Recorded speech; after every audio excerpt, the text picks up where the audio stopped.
everybody, welcome to week 6 of Ecological Dynamics. One student suggested that I make a quick welcome video to kind of warm you up and get you situated for the week's work. I think that's a great idea, so thanks for that suggestion, and here it is.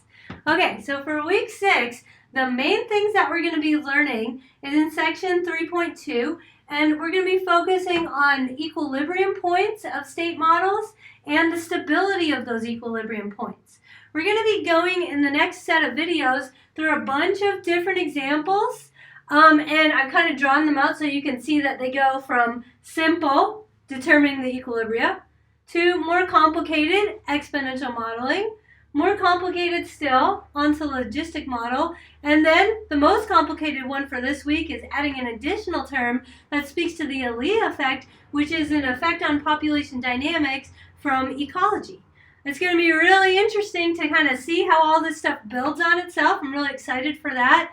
And then, if that's not enough for you, because you can see we really only have one section in the book this week, I provided lots of optional materials to whet your appetite for more. The first thing I did was I created a Desmos activity that illustrates the logistic model here, but it also includes a harvesting term, and it shows you how harvesting can affect the dynamics of your logistically growing population, and it kind of tells you how much you can take out of the sea before you're really starting to do harm to a population.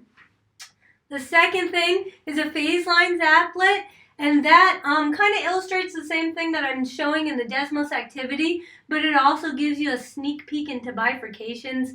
Bifurcation theory, one of my favorite things about math, honestly it is, and we're going to be hitting that up in section 3.6. I can't wait till then, so I gave you a little sneak peek in that phase lines applet, and I made videos for both of these activities.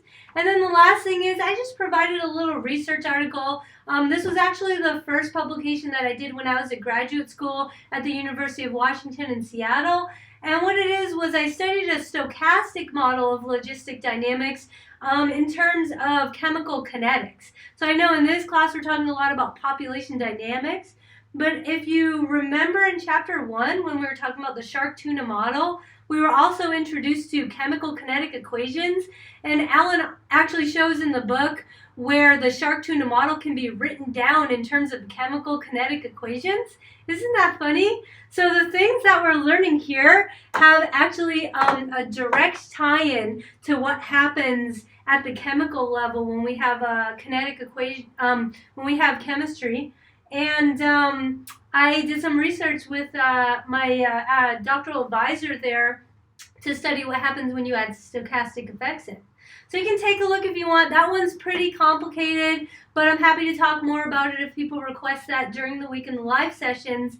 I hope this video helped, and have a great week in ecological dynamics.